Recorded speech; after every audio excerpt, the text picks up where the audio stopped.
Quelle que soit notre position en entreprise, nous sommes amenés, croit-on, à devoir innover.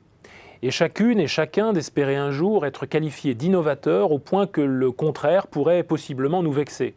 Dans les organisations, nous trouvons en effet deux catégories d'individus, celles qui innovent et les autres. Ainsi, l'innovation est-elle petit à petit devenue notre seul critère de jugement. Il ne s'agit plus de savoir si une action est bonne ou mauvaise, mais d'évaluer si elle innove assez, dans ce cas elle sera jugée bonne, ou pas assez, et alors elle sera considérée comme mauvaise. Tout indique donc que l'innovation est toujours chargée de valeurs extraordinairement positives au point de constituer le mot-clé de l'économie contemporaine, la stratégie supérieure de toute organisation s'imposant sur son marché. Or, pour Benoît Gaudin, chercheur à l'INRS de Montréal, toute cette affaire d'innovation et l'utopie qu'elle sous-tend procède d'abord d'un vaste aveuglement collectif.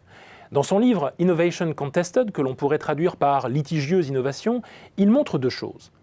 La première est que le mot nécessiterait une définition précise. Est-elle seulement l'apport de quelque chose d'inconnu auparavant, ou alors le renouvellement de quelque chose d'ancien ou passé de mode ? Car si le concept aujourd'hui paraît avoir remporté la bataille d'influence, qu'en est-il du rapport avec les termes invention que privilégiait le XIXe siècle, d'imagination ou même de création que préfèrent encore aujourd'hui utiliser les artistes contemporains ? Bref, en voulant tout dire des processus imaginatifs, créatifs et inventifs des organisations, signifie-t-elle encore précisément quelque chose ? La seconde, sur laquelle l'auteur met l'accent, consiste à montrer que l'innovation n'a pas toujours eu ce caractère positif. Considérée comme négative au temps des Grecs anciens, qui voyaient là une contestation des lois et des mœurs en vigueur, puis modérément positive durant le Moyen-Âge, où il s'agissait alors de comprendre l'innovation sur un plan spirituel. Innover, c'était alors renouveler son âme. Elle devint mal considérée à partir de la Réforme, avant de redevenir jusqu'à aujourd'hui le contrepoison de tous les problèmes organisationnels.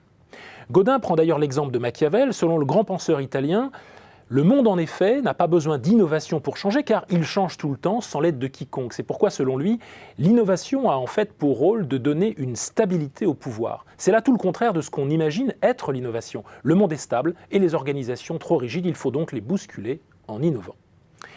Il convient donc de développer une approche critique de l'innovation, en tentant de sortir de ce qu'il faut bien appeler une idéologie. C'est ce qu'il s'emploie à faire, notamment avec Dominique Vinck et de nombreux auteurs dans un ouvrage collectif, Critical Studies of Innovation, dans lequel ses premières intuitions sont prolongées. Celles-ci discutent des aspects souvent passés sous silence, comme la résistance à l'innovation, l'imitation ou le mimétisme. Ils y développent cette idée que si les managers aiment tant ce mot, c'est parce qu'ils lui attribuent la raison de leurs éventuels succès. Plus leur vision est innovante, mieux leur entreprise réussit sur le marché. Il est toutefois intéressant de constater que lorsqu'ils observent les difficultés de leurs concurrents, ils utilisent la méthode inverse. Ce n'est pas de leur faute, mais du fait de facteurs externes négatifs. Les psychologues évoquent alors l'erreur d'attribution. Si j'innove et je gagne, c'est grâce à moi. Si les autres perdent, c'est parce qu'ils ont manqué de chance.